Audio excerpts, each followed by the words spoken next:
Hi gang, Rob here. It is the evening of 20 May 2020, coming to you tonight with a watch review on this little beauty.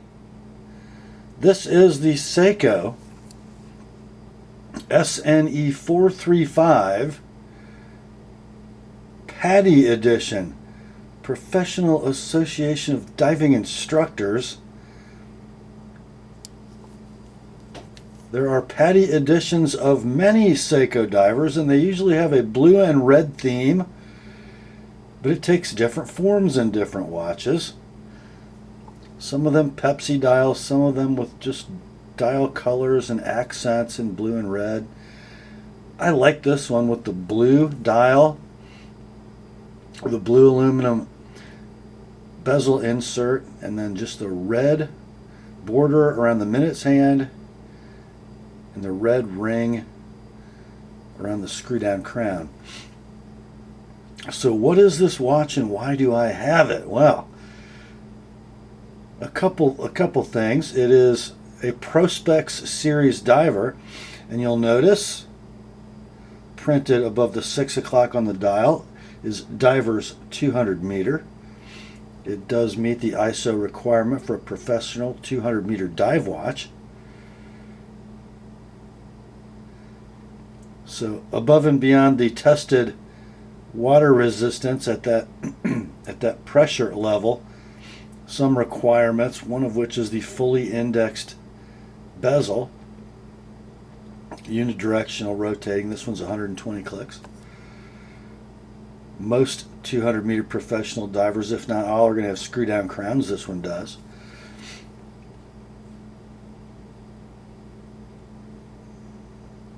And it is also part of Seiko's solar quartz lineup. It uses the caliber V157 solar quartz movement. I find it to be pretty doggone accurate. I've had this watch for about 6 months, and it runs consistently about plus 8 to plus 9 seconds per month. Why do I have it? Well, for a couple reasons. You guys know, if you watch my watch reviews, I am a big fan of solar quartz watches. I've had a fairly long line of Citizen Eco Drive watches. This is my BN0191 Eco Drive 200 meter professional diver from Citizen. Well, I kind of wanted a Seiko equivalent, and I wanted it to be blue. I'm a Citizen-ophile and a Seikopath, and I like me some solar quartz if it works right. So this is what I ended up with. Some of you may know, if you kind of are buffs of solar quartz movements, that Seiko has not had the best track record with them. It seems, though, that with the caliber V157, they've got most of the bugs worked out, at least as of 2020, and it runs very well. Let's kind of get into the specifics while we're looking at it. It's just a right-sized dive watch, 43.5 millimeters in diameter, and I think you can see that that's going to be measured at the bezel, because the bezel is a little proud of the case. So it wears smaller than 43.5, but it has the presence of 43.5. Nicely finished case, but not on a par with, Seiko automatic divers in the $500 to $1,000 range. Mostly high polish, excepting the tops of the lugs, which are brushed sort of in that vertical direction. Then you've got a polished bevel, a polished midcase. Even the texture, the large coining on the edge of the bezel is polished. You have an unsigned polished crown, screw down variety with some nicely sized and well protective crown guards. About 11 millimeters is your thickness. That is one advantage of a quartz movement. Lugs are nicely downturned. Lug to lug is I measured at a tick under 50, and the lugs are drilled, as you can see. Works well on a variety of straps. It is wearing a Blue Shark Elite silicone watch that has a little bit of a waffle texture. Navy blue on top, red on the bottom. I think it works nicely with the coloration of the watch. Bezel insert is aluminum. Crystal is Hardlex mineral. No lume on the bezel excepting the pip, which is, as is the rest of the lume on the watch, Seiko's Lumibrite. Take a look at the dial. Very nice sunburst, which is going to be hard to pick up in fluorescent light, but we'll try.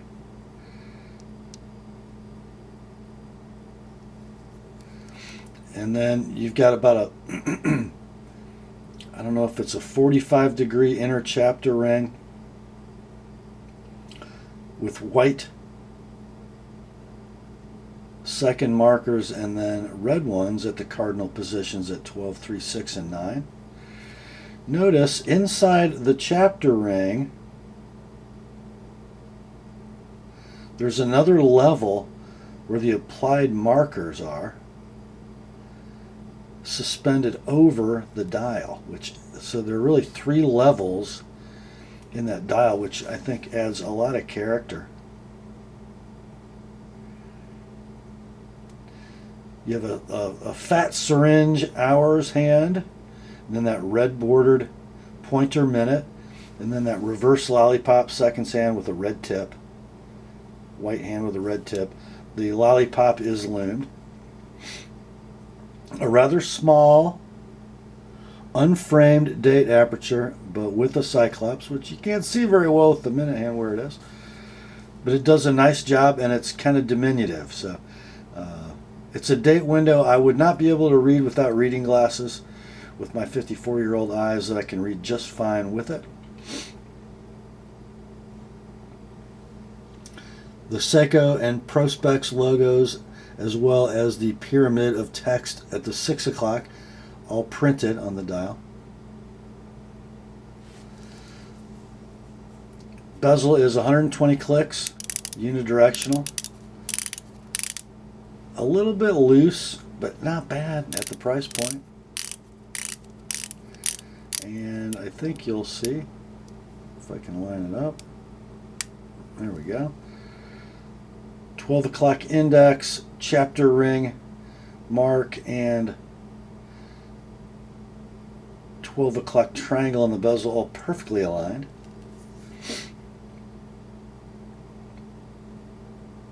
Hand positions are all excellent on this watch, although, I don't know if it will do it while you're watching, but the seconds hand hits the markers, I'm going to say 75% of the time.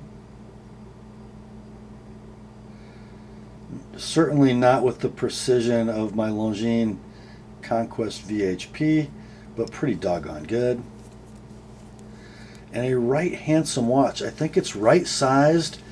It's rightly styled. It definitely speaks with Seiko design DNA.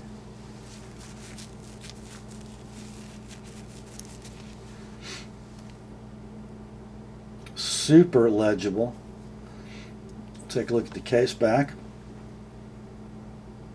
You have the Seiko ProSpex Wave, nicely engraved in the case back, mostly high polish with a little bit of laser etching. The only marks on this are going to be from a brief period of a NATO strap. Screw down case back, screw down crown. And one thing I like about the red band on the crown is that when the crown is fully screwed in, the red band is almost flush with the edges of the crown guards, and if it's unscrewed, you can see, kind of like a loaded chamber indicator on a semi-automatic pistol, right? Standard operation. Pretty nice threads on this one, with a nice pop when it reaches the end. A little bit of wobble in the crown. First position out is going to be your quick set date. There you can see that Cyclops working. Second position out is going to be your hacking and setting function.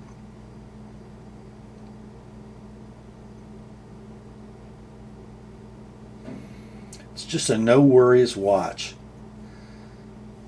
The Seiko Solar Movement at a full charge has a 10-month power reserve. So you could literally wear this watch twice a year and then keep it in a dresser for the rest of the year and it would never stop.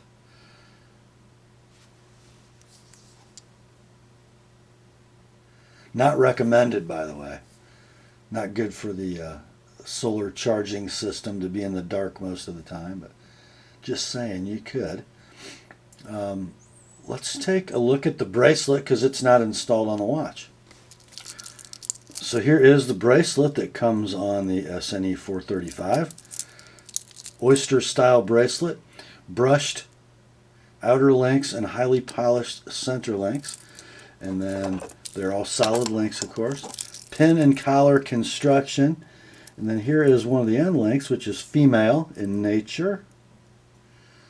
So even with that nearly 50 millimeter lug-to-lug dimension, the bracelet is going to make it wear smaller than that.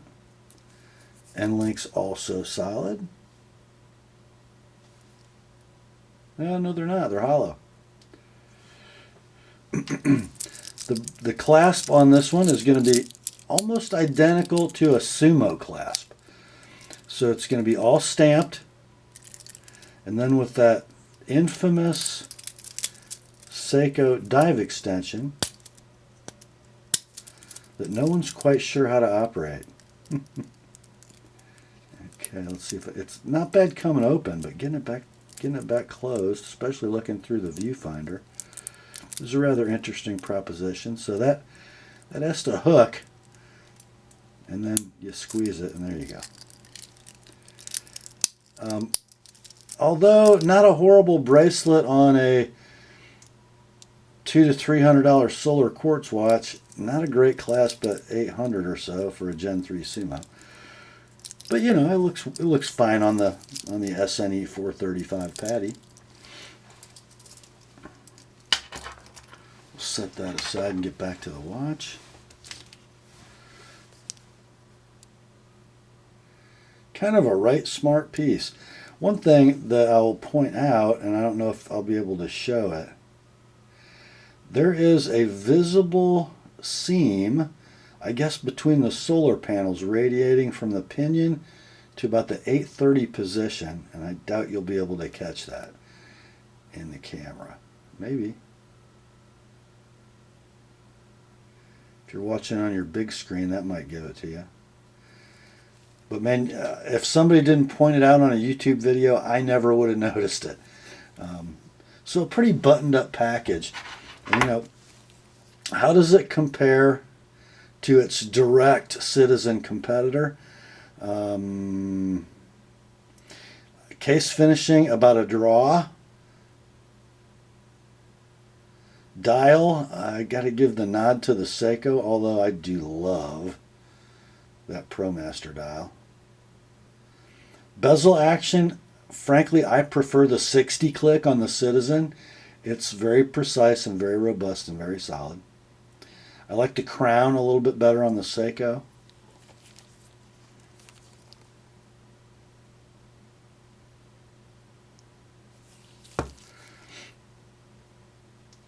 The Citizen is more accurate, about 5 seconds a month on the Citizen compared to 8 or 9 on the Seiko. And I think the hand's precision is a little better on the Citizen, especially the seconds hand. A little more classic, a little more dressy, a little more sporty. But very comparable watches at very similar prices. This watch does come in 2 other variants. This is the SNE435. Then there's the 437, which is the all-black, the all-black version. And then the SNE439, which is the Pepsi Bezel black dial. prices on these are going to run between, they're kind of all over the map. And the web is international. Pricing between about $225 and $300 on this watch, brand new.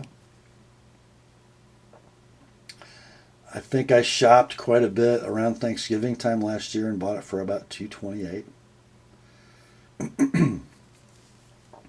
But I like it. I like it a lot. And I needed a blue diver. I got a blue diver. Solid offering from Seiko. Before we head out, I need to get you guys a lume shot. So let me fire up the torch, turn out the lights, and I'll be right back. There you are with a great shot of that Seiko LumiBrite. Notice the pip shining brightly. The lollipop on the seconds hand, you just remember that's 30 seconds off from reality. And it lasts a long time, and it shows you everything it needs to. So that, guys, is my review of the Seiko SNE435 ProSpex 200 meter professional diver PADI edition in Seiko Solar Quartz. Kind of a good one at a pretty nice value. That's all for this one. Grace to you and peace, my friends, from God our Father and the Lord Jesus Christ. Remember, the word is sharp, and my Seiko ProSpex Solar Diver is right on time.